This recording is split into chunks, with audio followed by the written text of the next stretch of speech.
Voilà, bonjour. Donc aujourd'hui, on va parler de cet espace qui est un jardin. C'est intéressant de voir justement comme les forêts d'épicéas qui sont derrière.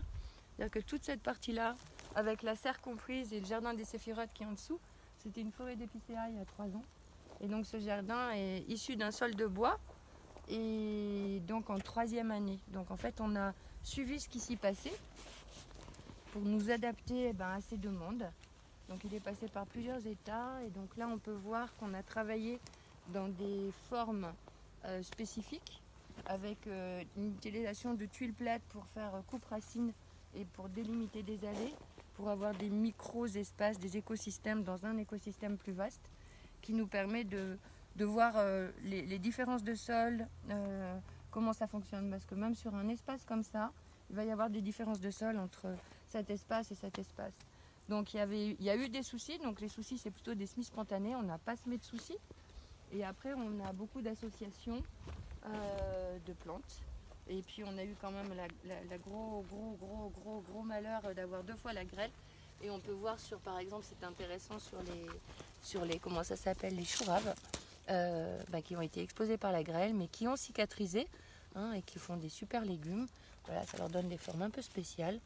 Et voilà, c'est une grande force, parce que toute cette partie-là, c'est une cicatrisation. Donc lui, par exemple, il a été blessé, très peu par rapport à lui, mais ça fait quand même un chou rave. Donc ça nous montre encore une fois que la nature, elle est péchue, quoi.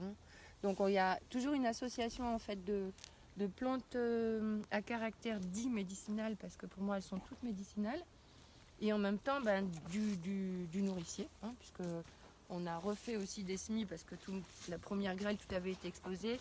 Donc on a une mauvaise herbe là qui est très envahissante là depuis 2 ans. Je ne sais pas si vous connaissez ce machin, qui est une espèce de graminée qui bouffe tout l'azote, qui a une production de semences qui est impressionnante. Donc là on est réellement obligé de l'enlever. Voilà, et où on a des haricots qui sont en train d'arriver. Donc ça c'est il y a 5-6 variétés de haricots dans les serres et à l'extérieur. Et à chaque fois, on peut remarquer qu'il y a des associations de plantes et où on laisse quand même des semis spontanés s'exprimer. C'est-à-dire que toutes les salades qui sont en train de monter à graines, on va les laisser parce qu'elles vont faire des semis l'année prochaine. Et où on a en même temps des carottes, des salades.